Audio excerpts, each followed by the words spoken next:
and welcome to the Adventures with a Home Health Aide.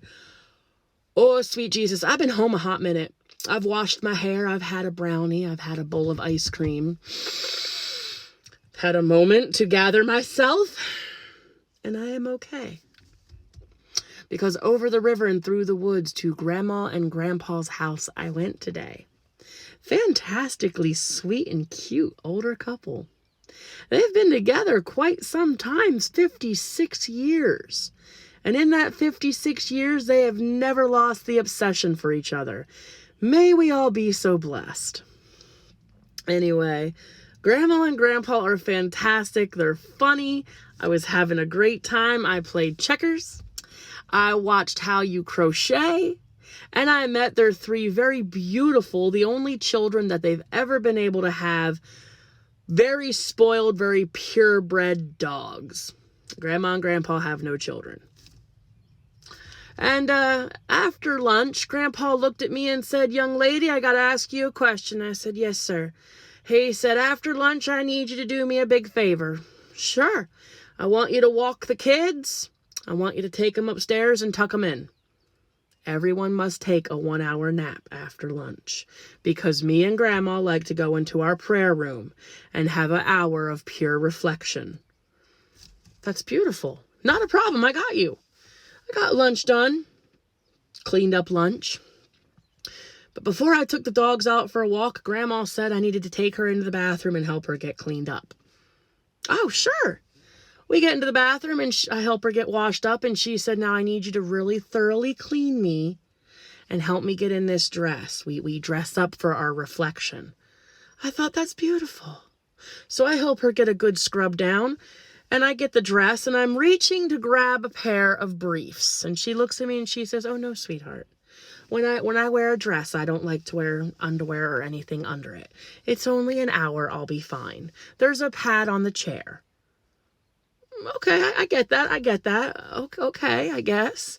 Every now and then, I guess you gotta let your shit breathe. Okay.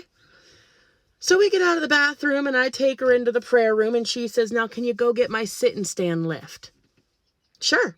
Now, if you don't know what a sit and stand is, it's a special machine with a little harness that you put around your body, and it just helps you go from a sitting position to a standing position. No big deal. All right.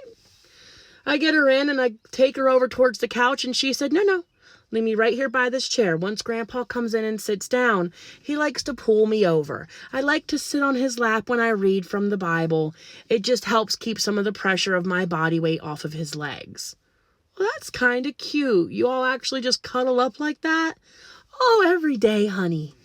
Aw, it's beautiful. Okay, so I leave Grandma and I go out into the room, and Grandpa's just kind of sitting at the table, finishing up what little bit of lunch he had left, and he says, "Go walk the dogs." Sure. Take the dogs outside, let them do their thing. I come back in, and he says, "Take them upstairs and tuck them into bed. They have to be in their room for an hour." Okay. Take the dogs upstairs, literally put them into their cute little beds, tell them stay, and walk out the door. Grandpa's downstairs waiting for me.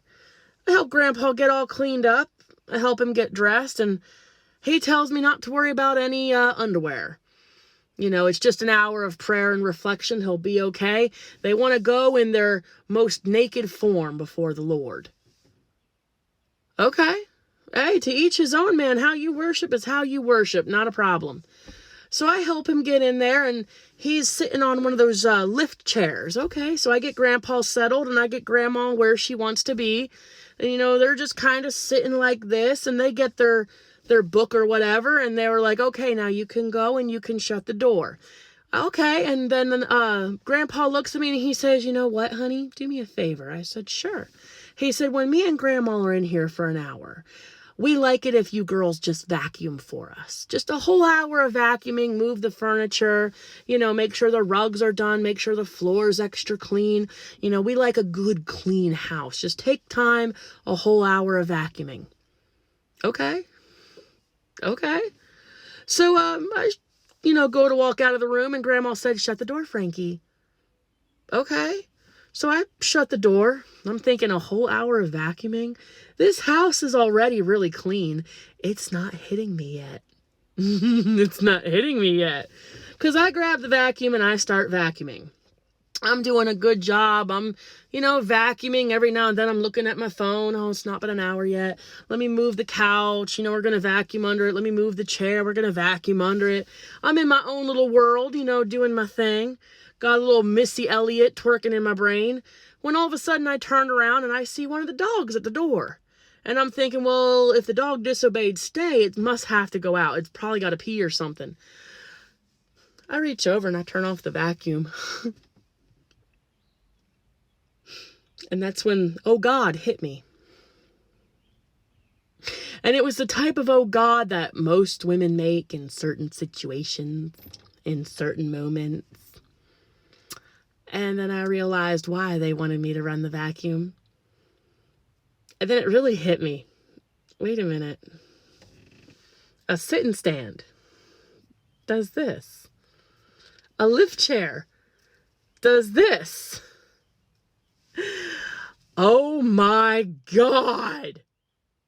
I think me and that dog walked around the yard a good 15, 16 times. I came back in and made a mad dash to that vacuum cleaner and had it screaming in a minute. Took the dog back upstairs, turned it in, turned on the dishwasher, ran a load of dishes, did a load of laundry. And at the same time that I was vacuuming around the kitchen, I was blending some of the chicken that they wanted to give the dogs later on that night. Hour goes by and I knock on the door and they tell me to come in. I opened that door as slowly as I could, asked if everything was okay, and they're just sitting there, sweet and calm, looking at each other.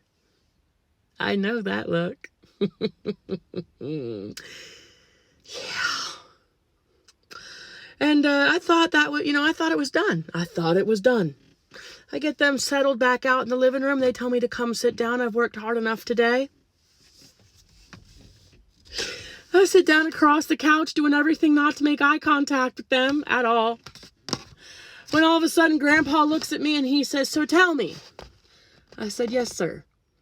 What's your sex life like with yourself? Do you have a sex life with yourself?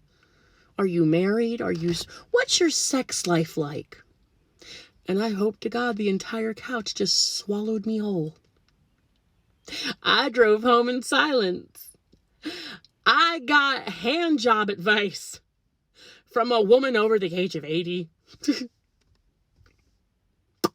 I got tongue advice from a man over the age of 80 today. I may never be able to touch another Hoover vacuum as long as I live. But at least I know there's hope for my nursing home days. Never too old to hoe, I guess. I'm gonna go get another brownie.